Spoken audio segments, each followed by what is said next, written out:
Hello and welcome to Cooking the Books with Heather. On this episode, we're going to be cooking from Tanya Holland's Brown Sugar Kitchen cookbook, and we're going to be making cornmeal-coated okra bites. Now, okra is really available pretty much everywhere in the South, but I don't know of most people in the North who eat this. So, because this requires me to actually cut this up, I'm going to show you how you trim it and what you trim off, what is normal, and how she wants you to cut this for this particular recipe. So this is just fried okra.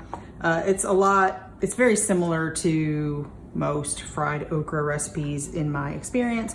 So this one is pretty large and might be a little woody, and sometimes you might want to discard some of those pieces if it is. These are generally okay. See sort of the difference in sizes there. But I usually cut up a few at a time, but I'm going to start with just one. You cut off the top part of the stem area, and it exposes the middle. And usually you don't use the very tip. And that's it. And she says to cut these into 1/4 inch slices. So let's see, yeah, about like that. So I usually find 3 or so that are about the same size and cut those up all at the same time, but do whatever works for you. This is the amount of okra that this recipe calls for. It is an awful lot. I don't think even my family, who love fried okra, can eat all of this in one sitting. So you can reheat it in an oven. It'll be okay. Not quite as good as the first day you fry it, but it'll be fine. So my backstage person wants to go outside. Well, person/dog. I'm gonna put these in this zip top bag because that's how I usually prepare my okra. I put it in a zip top bag and salt and pepper anyway. I'm gonna follow this recipe, except I'm gonna put this in the zip top bag instead of she doesn't tell you what to put it in anyway. But we're gonna slice all of this up, and we're going to put it in the refrigerator for at least 30 minutes. And we'll be back when it's time to actually fry some okra. So my okra has been in the refrigerator for quite a while now, plenty of time, definitely cold. Now I'm just gonna get the sort of dredge ingredients ready here before we move over to fry. Now, sadly, my large cast iron skillet is in use right now. So we're making something else in it. So I couldn't use that as directed. I didn't want to use my 10-inch skillet because I couldn't fry as much at one time. And there's a lot of okra to get through here. So I've got my I guess that's about a 12-inch deep skillet heating on medium heat. We're gonna be looking for 350 when we're ready to fry. I'm pretty sure at that temperature on my stove, it won't be 350. I'll have to bump it up a little bit right before I'm ready to fry, but it's sort of starting to come up to that temperature. And all we need to do is make sort of a wet and then a dry dredge. So the wet is really easy. It's just some buttermilk. So I'm just gonna pour my buttermilk in this wide, shallow bowl that I have, which is really a pasta bowl, but it'll work. I've used it for dredging before. And I'm gonna put this over by my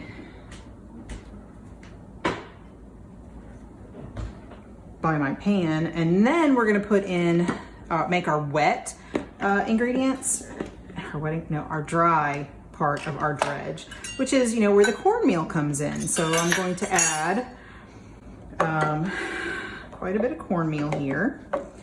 And it really doesn't matter the exact measurements here, but because I've been measuring, I've got this already, so I'm gonna do that. So I've got my cornmeal. I've got some flour.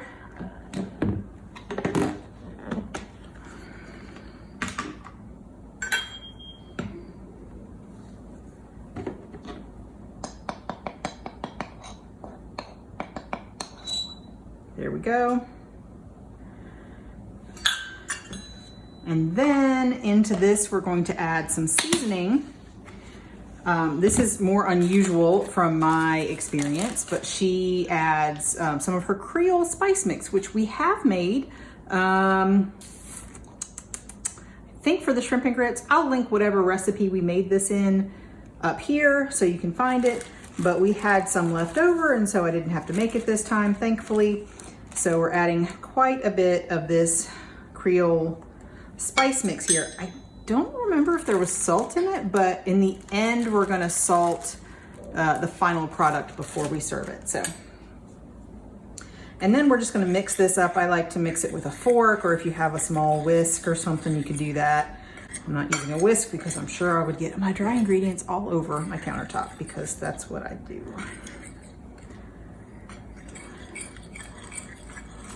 I probably will anyway, so, you know.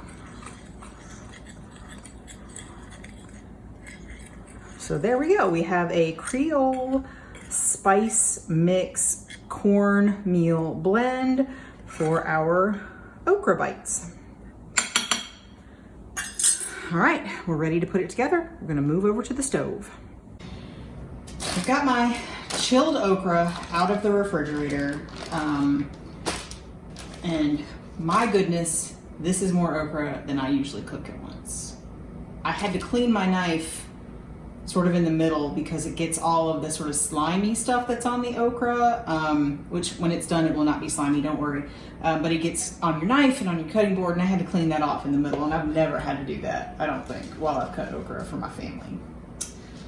But everything's set up here, and now we're gonna fry it. I'm going to turn my temperature up on my oil and use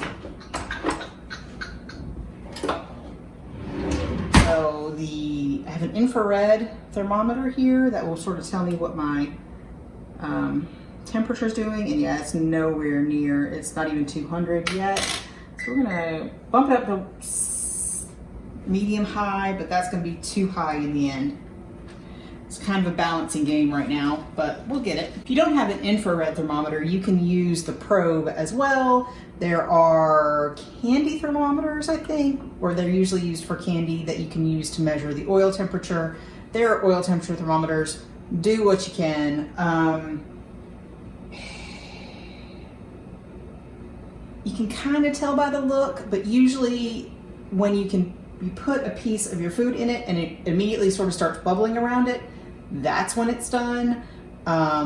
If it doesn't bubble soon enough, it's too low, it's not warm enough. And if it burns too fast, turn your oil down. That's all I know. I've been relying on this basically since I got it, so. Yeah, 220, so it still has a little bit to go.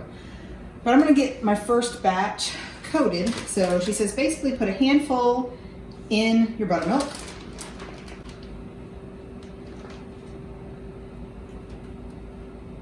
And it likes to stick to my hand. And then toss it around with a fork until it's all coated. And this will help the cornmeal stick to it.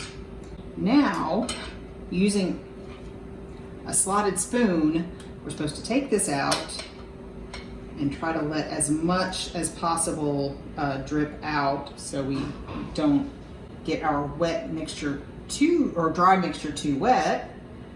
Then we put that into our cornmeal mixture. This is not the way I usually fry it, but I'm sure it works just fine.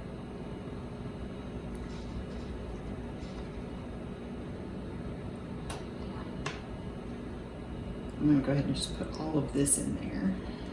So we're supposed to toss this until it's well coated. She said it doesn't say what to use. I'm just gonna use my hands because I don't have anything else right now. And of course my hand's gonna get messy, but that is common when you are frying things. And so now, let me check my oil again. About 30 minutes, 30 seconds, I'm gonna check it. We're still not quite there, we're 270. So almost there on the oil. It'll come up pretty fast from now. I've got this relatively small strainer that I'm going to use to strain out the dry bits of the cornmeal mixture. Yeah, that'll work. And I can get more in here than I can in my other thing anyway. So I'm gonna go ahead and drop in one of these. It's almost there, yeah. So that it kind of relatively quickly started frying. We're at 336, so I'm gonna go ahead and start frying here.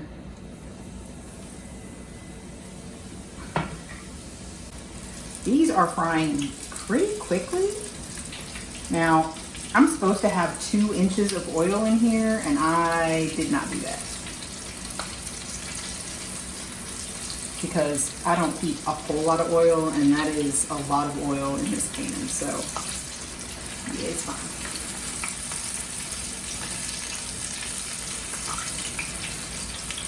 All right.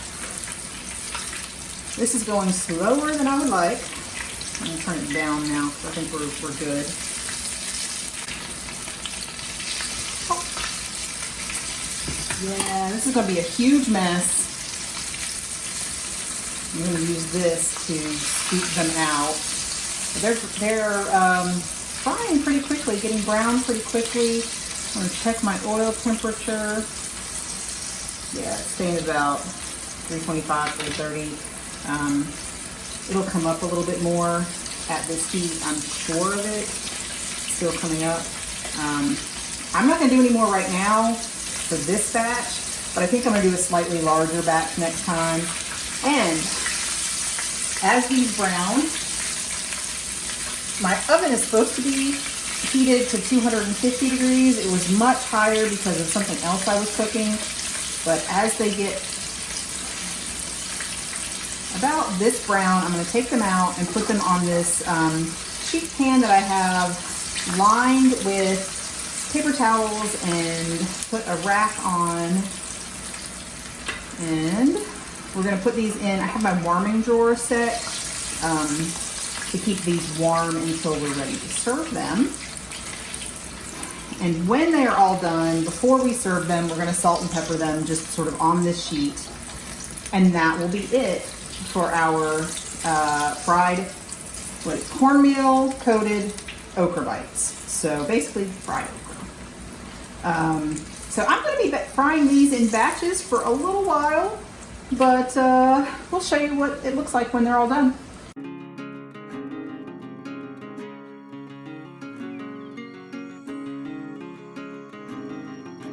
On this episode of Cooking the Books with Heather, you watched me make cornmeal-coated okra bites from Tanya Holland's Brown Sugar Kitchen cookbook. And I've had a few problems with this recipe. First off, being 2 pounds of okra is way too much for 6 people. Well, 4 people for sure, and probably for 6 people because we cooked about half of it with this recipe, and that was plenty for us to eat as a family of 4, and made the rest, kept the rest in the refrigerator in the bag we had, and made another meal from that. So I would go with about 1 pound of okra. It was just way too much okra for one meal. Now this is in the snacks portion of her cookbook, so maybe if you're serving it as a snack, but if, even as a snack sort of at a dinner party or, you know, appetizers, whatever, I think it'd be way too much. Anyway, but I also feel that the amounts of the rest of the things, the cornmeal, like the buttermilk and the dredge, I think were not quite enough for all of the okra. So I basically used up all of that stuff with about half of the okra. So that's a little hint there. Too much okra or not enough cornmeal and buttermilk to make all of the okra. But I like the method, you know, sort of dipping it in buttermilk and all of that, and then putting on the dredge. That's pretty common. And this is a more standard way to cook okra. We've cooked it several ways on this channel, whole, sliced lengthwise, but I think this is the first time we've cooked it in a more usual Southern way where you slice it. I think we've decided we prefer just the either whole fried okra or at least split lengthwise like you do in the Pools Diner cookbook. So take that as you will. You should, if you haven't fried it whole, you should probably try it, see if you like it. I think it's easier, and I am inherently lazy. So the Creole spice mix added a little bit of an extra seasoning to this, whereas, you know, generally fried okra is like fried okra with cornmeal or flour, and that's about it. Salt and pepper. So it was really good for an okra, a sliced okra, fried okra. If you've never made fried okra before and want to make it in a way that a Southern person generally would, this is a good recipe to try. It's a little messy, especially with the buttermilk, taking it out of the buttermilk and putting it into the dredge. My kitchen was just wrecked afterwards, wrecked. Frying is always messy. This one was no different, but I was expecting that. So, and really I could only fry about a handful at a time, like she says, because it was just, there was too much. It fried really fast. And so with all of the steps before it got into the oil, it was difficult, and I just couldn't like basically fill the pan and then take it out. It was a handful at a time, fry it, take it out, do another handful. So anyway, if you've enjoyed watching me make this, please give me a thumbs up, hit the subscribe button, and come back and watch me make something else next week.